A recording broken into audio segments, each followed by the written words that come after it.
In this video, we're going to look at multiple angle formulas. On your chart, it's listed as double angle formulas, but we'll get there in a moment. But let's just start with what we know. We're going to use this figure, this right triangle, to find the exact value of each trig function. So let's look at this. All right, so here's our right triangle. Notice that theta is up here and not in the bottom right or bottom left corner like we're used to. That's okay, we can adapt. And then if we use Pythagorean theorem, we can find the hypotenuse is 13. Now, if we use what we know about trig and do our sine, cosine, tangent. So the sine of theta, opposite, is 12 over 13. The cosine would be 5 over 13.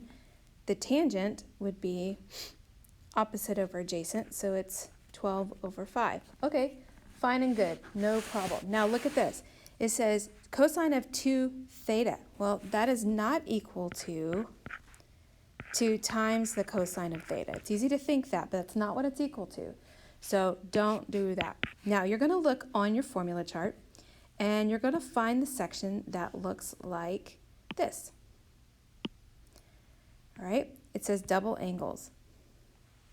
Here it is. There's your formulas that we're going to use, okay?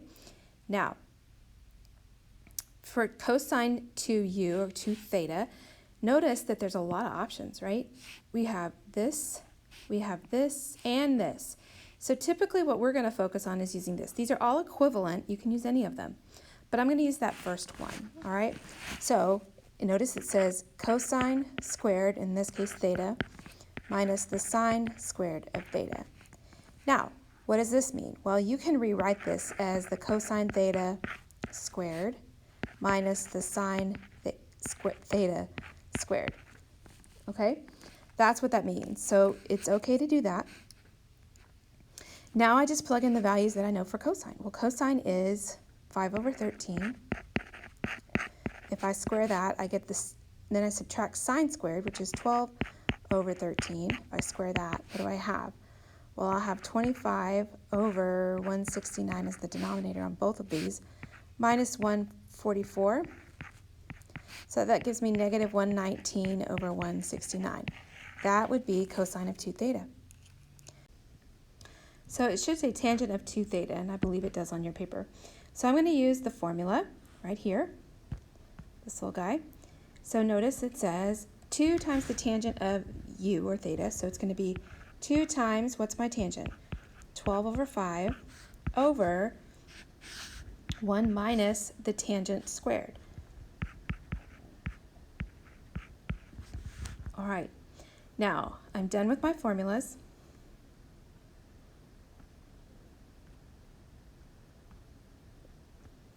So I'm going to give myself some space. All right, so when you do this, don't forget that when you're multiplying fractions, this is 2 over 1. So when I multiply across, I'll get 24 over 5. In the bottom, I'm going to have 1 minus, what is that, 144 over 25. And then if I make a common denominator, what would that be? That would be 25 over 25 minus 144, which gives us negative 119 over 25. So we got this hot mess going on, right? So when I divide fractions, remember I keep the top, multiply, and flip the bottom. So this is going to simplify. That reduces to 5. This is still negative, so my answer is 125 times, 24 times 5 is 120. And it's over 119. So it is negative. Notice the negative doesn't really matter if it's on the top or the bottom. So negative 120 over 119. All right, let's do cotangent of 2 theta. Now, if you recall the formulas, there is no cotangent, is there? However, we do have tangent, don't we? We have tangent. We know what tangent is. So let's use tangent and just think of this as 1 over the tangent of 2 theta. All right, so ultimately we're just going to take a reciprocal. But 1 over, let's just do what we just did. We just found the tangent of 2 theta, right, in part E. So it's 1 over negative 120 over 119. So when I divide by the fraction, I just take the reciprocal. So my answer is just negative 119 over 120. And secant of 2 theta, well, that's 1 over the cosine of 2 theta. So it's going to be the reciprocal of cosine 2 theta. And we said that was negative 119 over 169. So if I reciprocate that, I get negative 169 over 119. All right, so there's that. Let's move this little guy and see what's behind it. All right, cosecant of 2 theta.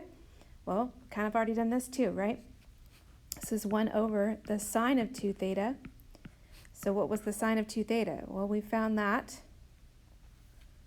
We didn't find that, did we? So let's use our chart again.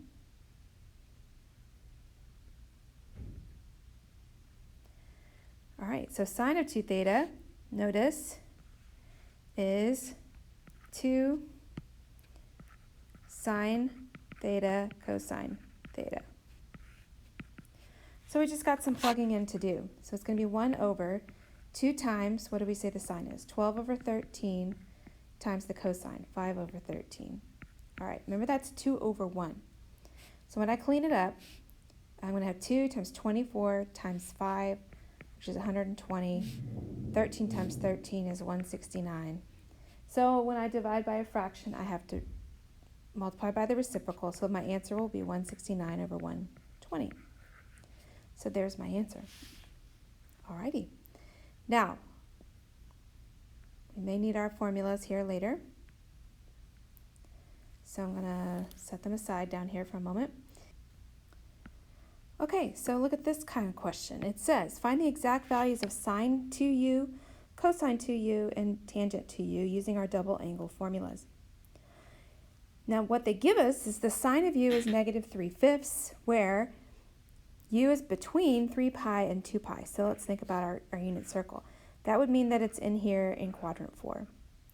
So if theta is here, opposite would be 3, hypotenuse is 5. But remember this is a negative 3 because we are down in quadrant 4. So my y values are negative. Then I use Pythagorean theorem to find that x value, and it's positive over here. So it would be 4.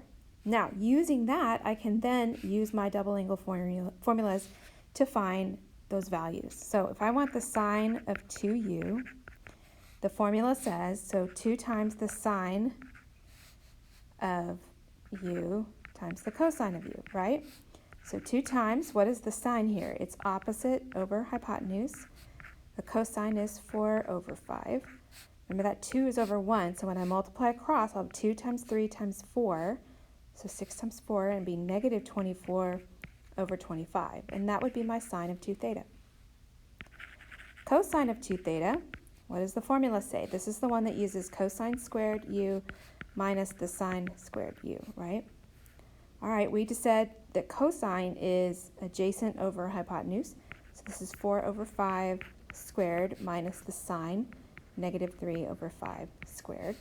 So if I clean that up, what do I get? I get 16 over 25 minus 9 over 25, which leaves me with 7 over 25. Lastly, we have tangent of 2u. The formula says 2 times the tangent of u, all of it over 1 minus tangent squared of u. So let's figure this out. What is our tangent? It's going to be 2 times opposite over adjacent. So negative 3 over 4. That's an over 1. All of it over 1 minus negative 3/4 squared. So let's clean this up. So negative 6 over 4. All of it over 1 minus, is that 9 over 16? So if I make it a common denominator, that would be 16 over 16. So I have negative 6 over 4 divided by 7 over 16. So if I flip this, I'll have negative 6 over 4 times the reciprocal. And I can reduce. 4 goes into 16 4 times. That leaves me with negative 24 over 7. All right, so that's how we handle these double angle formulas. It's not terrible. Just watch your signs and show your work. Good luck. We'll see you in class.